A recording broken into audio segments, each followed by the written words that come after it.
હવામાન વિભાગની આગાહી અનુસાર રાજ્યમાં જુલાઈ મહિનામાં પણ સામાન્ય કરતાં વધુ વરસાદ રહેશે। રાજ્યમાં આગામી 7 દિવસ થંડરસ્ટોર્મ એક્ટિવિટી સાથે ભારે વરસાદની સંભાવના છે। ત્યારે આજે સાબરકાંઠા, અરવલ્લી, મહીસાગર, દાહોદ, નવસારી, વલસાડ, દમણ અને દાદરા નગર હવેલીમાં અતિભારે વરસાદનું ઓરેન્જ એલર્ટ જાહેર કરવામાં આવ્યું છે।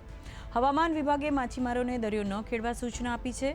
રાજ્યમાં ગત 24 કલાકમાં 32 જિલ્લાના 162 તાલુકામાં વરસાદ નોંધાયો હતો। આજે ઉત્તર ગુજરાતમાં વરસાદ ખાબક્યો છે। સવારથી બપોરના 12 કલાક સુધીમાં સાબરકાંઠાના ઈડરમાં સૌથી વધુ 5.51 ઇંચ વરસાદ ખાબક્યો હતો, તો બનાસકાંઠાના ધાનેરામાં 4.57 ઇંચ, વડગામમાં 2.95 ઇંચ, દાંતીવાડામાં 2.76 ઇંચ તેમજ જામનગરના જોડિયામાં 3.07 ઇંચ વરસાદ ખાબક્યો હતો। હાલ રાજ્યના 21 ડેમ હાઈ એલર્ટ પર અને 14 ડેમ એલર્ટ પર છે, તો અન્ય 18 ડેમના આસપાસના વિસ્તારોમાં વોર્નિંગ આપવામાં આવી છે।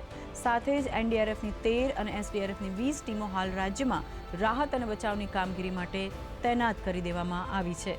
તો બીજી બાજુ હિમાચલ પ્રદેશમાં વરસાદે રૌદ્ર રૂપ ધારણ કર્યું છે, જેમાં લગભગ 10 જેટલી જગ્યાઓ પર વાદળ ફાટવાથી પૂર જેવી પરિસ્થિતિ સર્જાતા अनेक લોકો ગુમ થયા છે। आने वाले 7 दिनों के लिए जो गुजरात स्टेट के लिए फोरकास्ट है, हम लेवल की बात करेंगे तो आज के लिए गुजरात और सौराष्ट्र रीजन दोनों रीजन के लिए वेरी हेवी रेनफॉल की वार्निंग है और साथ में ऑरेंज अलर्ट है। और जो डिस्ट्रिक्ट है जहाँ पर वेरी हेवी रेनफॉल की वार्निंग है, गुजरात रीजन के आज डिस्ट्रिक्ट है बनासकांठा, साबरकांठा, महसाना, पाटन। और सौराष्ट्र रीजन के जो डिस्ट्रिक्ट है जहाँ पर वेरी हेवी रेनफॉल की वार्निंग और साथ में ऑरेंज अलर्ट है, वो डिस्ट्रिक्ट है कच्छ, जामनगर और द्वारका। और इसके अलावा जो सौराष्ट्र के रीजन के डिस्ट्रिक्ट है वहाँ पे हेवी रेनफॉल की वार्निंग है। और जो गुजरात रीजन के डिस्ट्रिक्ट है जहाँ पे हेवी रेनफॉल की वार्निंग है, वो डिस्ट्रिक्ट है अरावली, महीसागर, अहमदाबाद, गांधीनगर, सूरत, नवसारी, वलसाड़, दमन, दादरा नगर हवेली, तापी और डांग डिस्ट्रिक्ट शामिल है।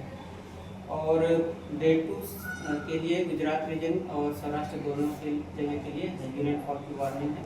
और डे 3 से डे 6 के लिए गुजरात रीजन के लिए heavy to very heavy rainfall की वार्निंग है और डे 7 में हेवी रेनफॉल की वार्निंग है।